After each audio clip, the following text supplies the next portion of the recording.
반갑습니다. 숫자가 풀어보는 불교 영어 4번째 행사 중에 마지막 11월 동지에 대한 이야기입니다. 11월 15일이라는 숫자가 있죠. 음력 11월 15일, 양력으로 유일하게 숫자가 안 바뀌는 12월 22일 동짓날은 사실 음력, 양력이 겹치는 날이라고 보시면 돼요. 다른 제일은 사실 음력과 양력이 한 달씩 차이가 나기 때문에 7월 이렇게 15일을 했다가 8월 16일 했다가 이렇게 날짜가 바뀌는데 동짓날은 12월 22일 정해져 있죠. 그날이 거의 보름날입니다. 11월 15일. 지금껏 4대 명절에 대해서 들으셨지만 이제 앞으로 바로 닥칠 행사가 조금 있으면 며칠 안 남았죠. 11월 22일 동짓날이죠. 이 동짓날에는 선덕여왕, 신라시대의 선덕여왕님이 굉장히 불교에 관심 많으시고 불교에 우리 첨성대나 많은 불교를 좀 발전시키신 분이죠. 그 선덕여왕 시절에 직이라는 사람이 선덕여왕님을 너무 험모했대요. 그래서 만나고 싶은데 이제 항룡사라는 절에 선덕여왕이 예불을 드리고 잠깐 기다려라, 내가 너를 만나줄 테니 했는데 그 시간을 못 참았대요. 그래서 그 시간을 못 참고 화가 막 나가지고 그 받은 죄가 막 불에 불타는 그런 죄를 받았다고 하는 전설이 있어요. 그리고는 또 어린 아이가, 동동이라는 어린 아이가 이제 악기가 되죠. 악기. 예. 일찍 병이 나서 죽어서 극락으로 못 가고 중음세계를 떠돌다니면서 귀신이 되었어요. 그래서 귀신이 되어서 매일 부모님을 해치고 해서 그 악기를 풀어주기 위해서 동지 팥죽, 그 아이가 생전에 팥죽을 굉장히 싫어했대요. 붉은색의 팥죽을. 그래서 팥죽을 쑤기 시작했대요. 그래서 그 팥죽을 뿌려서 액기를 물리치는 것으로 동짓날 팥죽을 끓였다는 전설도 있고요. 또 이렇게 불교 행사에는 이 팥죽이 너무 맛있었다나요. 그래서 모두 이제 이 팥죽을 쑤어서 정각마다 부처님이 계신 법당마다 팥죽 공양을 올리죠. 근데 한 곳을 빠져서 안 올렸어요. 여러 정각에 다 올렸는데 나안전, 아라안전, 그죠? 16아란, 500아란 이런 말씀 들어보셨잖아요. 그런 나안전에 모르고 이 공양간의 보살님이 팥죽 공양을 올리지 않은 거죠. 그리고는 기도를 했는데 그 다음날 이제 올라가서 나안전에 가서 예불을 하고 절을 하고 이렇게 보니까 그 나안님의 입가에 붉은 팥죽이 묻어 있더라는 거예요. 올리지 않았지만 나안님이 내려오셔서 그 팥죽을 드셨다는 거죠. 저는 이런 설화라는 것이 설화가 아니고 현실적으로 있을 수 있는 일이라고 생각을 좀 많이 하고 불교 공부를 하고 있습니다. 현실에 없는 설화나 현실적으로 이해가 되지 않는 공부는 우리가 그냥 꿈이고 망상이고 또는 전설적인 의문의 일들이잖아요. 부처님의 말씀이나 부처님의 설화는 항상 현실성이 있는 거예요. 내가 눈이 어둡고 귀가 밝지 못해서 보이지 않고 들을 수 없지만 실제로 우리 사람들이 사는 속에 극락도 있고 또는 뭡니까 지옥도 있고 무간 지옥도 있다는 거죠. 그래서 우리는 아이러니 하는 일이 참 많아요. 제가 약사열애불에 관한 것도 어떤 보살님들이 저희 절에 와서 바위에 이렇게 몸을 기댔더니 아프던 팔이 나았다는 얘기도 있어서 이게 현실성이 있다는 것을 말씀드리고요. 또는 동지 때 많은 사람들이 이렇게 팥죽을 먹지 못하지만 내가 열심히 기도했더니 옆집에서 팥죽을 쏘아서 가져와서 내가 먹을 수 있게 다는 거, 이런 게 다 현실성이 있다는 거죠. 그런 것처럼 굳이 내가 움직이고 행동하지 않아도 마음속으로 기도하면 모든 것이 이루어진다는 거, 그게 불교의 영업론이에요. 그래서 팥죽마저도 나 아니면 이미 공양주가 모르고 빠져먹고 안 갖다 주었지만 내가 직접 밤에 가서 먹고 그 다음날 배불리 앉아서 먹은 흔적을 보이셨다는 거죠. 이런 게 부처님의 육신통 안에 들어가는 신통이에요. 그래서 숫자 6에 비유하면요 신통이 있는데, 우리가 이 불교 공부를 지금껏 저와 숫자에 대해서 의논을 많이 하고 또 강의를 들으셨겠지만은, 부처님의 육신통은 나의 과거나 나의 미래나 또는 내가 전생에 있었던 일을 다 깨우치고 내가 미래를 볼 수 있는 것, 또는 내 몸이 자유롭게 움직여서 어디로 갈 수 있는 것, 이런 신족통 같은 삼명육통이라는 말도 있어요. 그런 육신통이 다 밝다라는 거죠. 천안통, 천이통, 기도 밝아지고요. 제가 어릴 때 천안통, 천이통이 무슨 뜻인지 몰랐을 때예요. 그때는 불교 용어를 봐도 이게 뭐 어디서 해석을 할 수도 없고, 무엇이 여기서 뭐 천안통 몇백리가 보이는지 무슨 소리가 들리는지 몰랐다는 거죠. 그런데 공부하고 살아오면서 그것이 현실에 다 있다는 것을 알게 되었습니다. 예를 들어서 뭐 우리가 지금 세대는 잘 모르지만 저와 같은 나이에 있는 시대에는 TV에서 뭐 600만 불의 사나이가 눈이 멀리 볼 수 있고 소머처 해가지고 뭐 귀가 열심히 듣는 그런 프로그램들이 있었어요. 그게 이제 의문이라서 천안통, 천이통은 저런 드라마나 영화처럼 그렇게 생각하면 되겠구나 이렇게 생각을 했지만, 조금 더 공부하다 보니까 이렇게 짐승들 있잖아요. 초생들, 걔는 뭐 200m 밖에 소리가 들리고 고양이는 또 뭐 1500m 밖에 소리가 들린다 해서 제가 절에서 이렇게 강아지 이름을 불러보고 또 고양이 이름을 불러보니까 눈에는 보이지 않는데 이렇게 조금 있으면 와요. 개들은 바로 대답해요.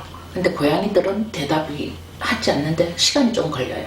그래서 좀 더 멀리서 온다는 것을 이해를 하게 된 거죠. 그래서 부처님이 말씀하신 육신통에서는 천이통, 천안통도 현실에서 볼 수 있고, 이것을 유식에서 말할 때는 내가 지금 여기 강의하는 곳에 있지만 내가 살고 있는 절간에 그 자리에서 연불하고 기도했던 것을 지금 생각할 수 있잖아요. 네, 생각할 수 있죠. 여러분도 지금 여러분이 직장에 계시면 집에 저녁에 가셔서 저녁을 먹을 내 집이 그려질 거란 말입니다. 그것이 내가 밥을 짓는 모습, 음식을 먹는 모습은 천안통이고, 또는 내가 음식을 어떻게 씻어서 하는 소리는 천이통이 되는 거죠. 길어드는 천이통. 그래서 이런 것이 나도 할 수 있다는 거예요. 어디에서 한다고요? 마음에서 하는 거죠. 그래서 제가 동짓날 이런 얘기까지 부처님까지 말씀을 드리는 것은요, 한 해의 마지막에 우리가 나이를 1살 더 먹는다는 것은 어떻게 되었나요? 성숙하고 내가 세상을 좀 더 알아가는 것이 아닐까. 그리고 나쁜 것을 없애고 새로운 기대, 새로운 행복을 추구하는 마지막, 한 해 마지막의 기도날로 정해져 있는 날이 11월 15일 음력 12월 22일 동짓날이거든요. 근데 우리는 이런 행사에 기도를 하면서 팥죽을 꼭 먹는 이유가 그런 의미라는 거죠. 액난을 물리친다. 붉은색으로 나의 장애를 물리친다.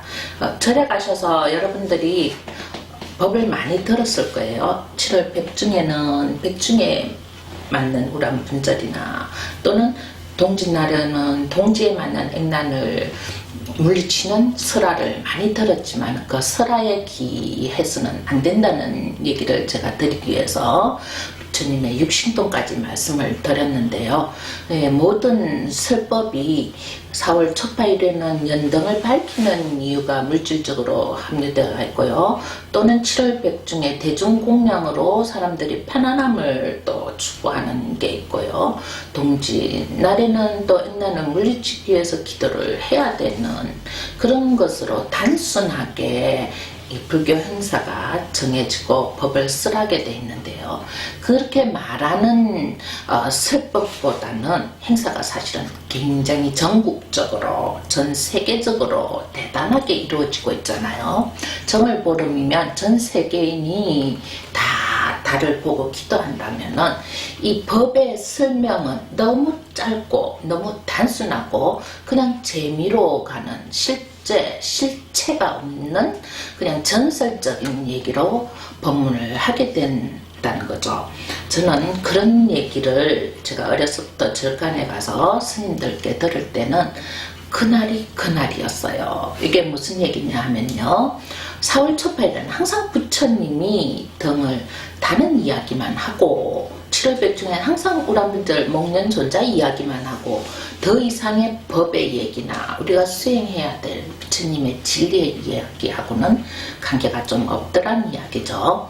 그래서 마지막 11월 15일에는 내가 과거에 20살의 내가 아니고 21살의 나, 50의 내가 아니고 51살의 내가 되는 시점이죠. 이 동짓날은 나를 성숙하고 지혜롭게 하는 날이죠. 그래서 좀 더 많은 부처님의 뜻, 지혜, 법을 이해를 한다면은 이 동지팥죽을 하나하나 나이대로 먹기 바쁜 것보다는 하나하나 먹으면서 나의 1살, 2살, 10살, 20살, 30살, 40, 50, 60이라는 숫자에 따라서 이제 반성도 해보고 또 부처님의 지혜도 얻어보고 그러면서 새로운 미래에 대한 새날에 대한 다음 해에 대한 설계를 해보는 날로 정했으면 해서 제가 부처님 법문을 좀 깊게 했습니다.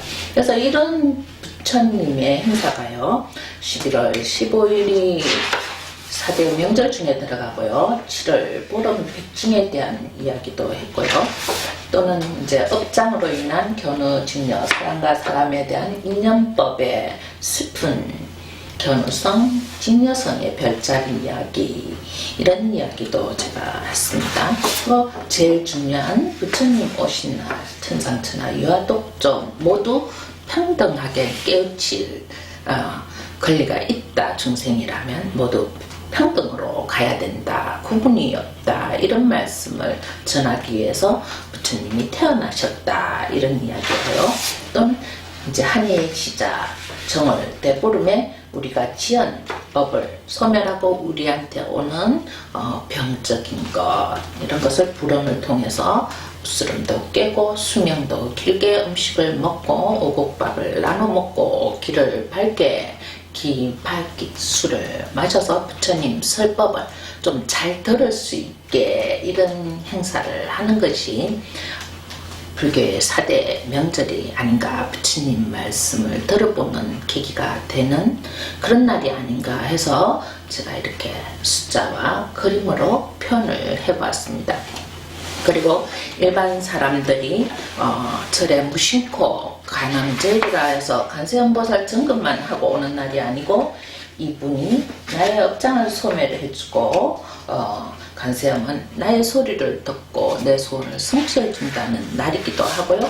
또는 업장 많은 지역 중생들을 구제하는 지장보살이 억울하게 내 주위의 사람들이 돌아가고 운명을 달리한 분들을 좀 극락으로 인도하는 18일 지장제일 이런 날도 새겨셔서 그런 기도를 하시면 좀 더 많은 에너지를 받을 수 있고요. 8일은 아프신 분들이 똑같이 정월 초하루 보름날 1일과 초하루 같은 날만 찾아다니실 게 아니고 약사제일 가시면 좀 더 에너지를 많이 받을 수 있다는 거죠. 우리가 태양의 햇빛에 조금 더 가까이 가면 뜨겁잖아요. 조금 그늘에 숨으면 춥잖아요. 그것처럼 지정된 날에 가면 그 에너지를 좀 더 받을 수 있지 않나 생각합니다. 그리고 초하루는 모든 날의 시작이라고 했죠.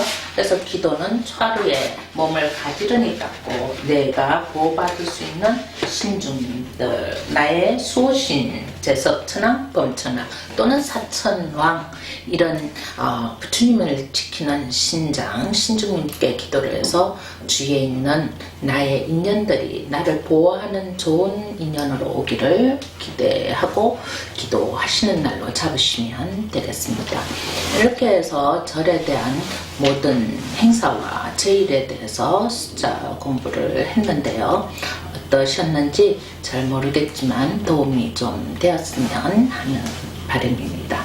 여러분 모두 성불하십시오. 수고하셨습니다.